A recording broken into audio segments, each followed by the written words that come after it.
ప్రేమ గురించి ఆ పాట వస్తూ ఉంటే ఆడిపోయిందండి నాకు ముందే ఆడిపోయింది. ఓర్లు ఏడ్చుకున్నాను, ప్రభువా నన్ను క్షమించయ్యా, ఏవోలాగా ఉండలేకపోయానయ్యా, బాధపడ్డా. ఆయనకు దూరంగా ఉండి నేను ఏం చేయగలుగుతాం? మనం అందరం చెప్పండి, ఏం చేయగలుగుతామండి? ఆయనకు దూరంగా ఉండి మరలా బైబిల్ తెరిచాను, ప్రార్థన చేసుకున్నాను, వాక్యం చదువుకుంటా ఉన్నాను, ఏదన్నా కానీ నా పని నేను చేసుకుంటా ఈ రోజు వరకు వచ్చాను. శ్రమలు వస్తాయి, దేవుడు పరీక్షిస్తాడు. ఏం జరుగుతుందో దేవుడు చెప్పడు, అదే పరీక్ష. శ్రమల్లో నుంచి నడిపిస్తాడు. అపొస్తలుల కార్యము 14వ అధ్యాయము 22వ వచనం.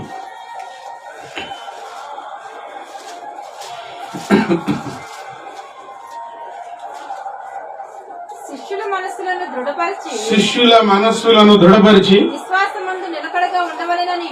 విశ్వాసమందు నిలకడగా ఉండవలెనని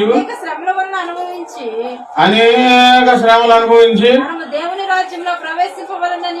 మనం దేవుని రాజ్యంలో ప్రవేశింపవలనని వారిని హెచ్చరించిరి. మనం ఎందుకు పిలువబడ్డాం? పరలోక రాజ్యం చేరటానికి, దేవుని రాజ్యంలో చేరడానికి అనేక శ్రమలు అనుభవించాలి ఇక్కడ, అంతే. ఎంతమందికి ఇష్టం శ్రమలు అనుభవించడం? కూడా ఇష్టం లేదా? దేవుని కోసం శ్రమలు అనుభవించడం ఎంతమందికి ఇష్టం? ఎంత లాభం ఉన్నా ప్రార్థనకు రావాలి. మరి